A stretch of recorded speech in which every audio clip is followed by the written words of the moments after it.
Maybe I should use this one. Yeah, okay. We have a lot of open data, different open data, because we're a municipality which works in a broad area. And I try to, in 3 minutes, that's quite a challenge. I usually never manage to hold the time schedule. So you can be ready on that one. To start with, we have the population data, which is information about the people living in Linköping, where and how much they earn and so on, what kind of education they have. That's one data. Another data is quality. We measure every year the quality of school and the quality of care, and it's measured with the ones that is studying and the ones is having our care services. So you can find quality measurements from every year. Another open data is the municipality KPIs, which you can find on a national basis. It's 1,200 different KPIs, and I won't tell you everything about it. You have to look into it. And you can also see all this data in a graphical manner, so you can look into it, but it's in Swedish, sorry. So you have to translate it in some way.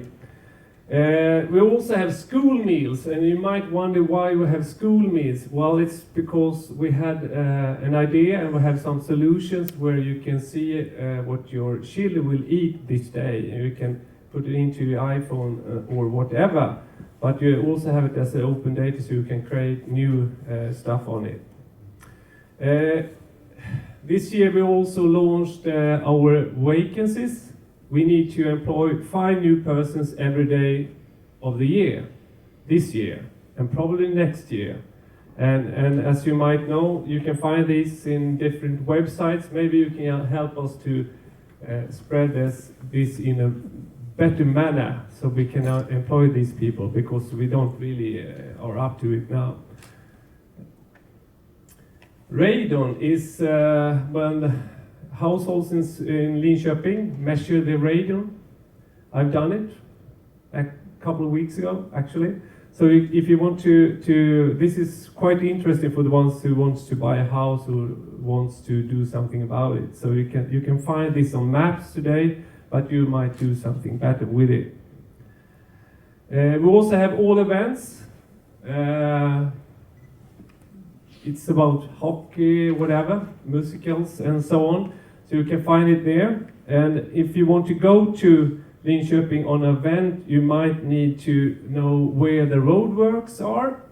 It's new data for this year. It's unfortunately just the municipality streets. You won't find the streets which is Transport Trafikverket or whatever it's called. But it's, for instance, PostNord is using this information in their mobile systems soon. And they asked us actually for this data, so we created it. We also have all the parking lots, all the parking houses, so you can find data about that. And of course, everything is online, so you can build online services, which is really what we want actually.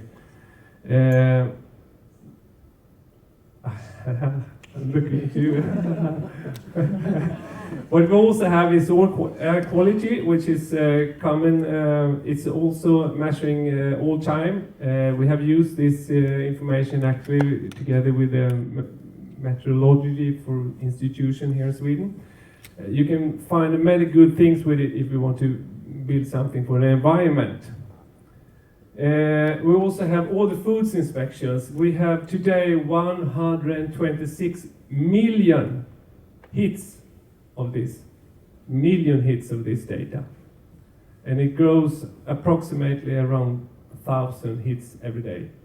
So it's quite interesting. You can find out if the restaurant you want to go to has had some problems with food and so on. Thank you so much, Fredrik. We are not ready yet. The best comes soon.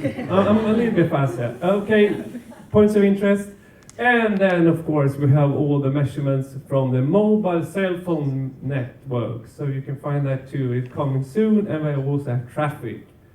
So that's all, I believe.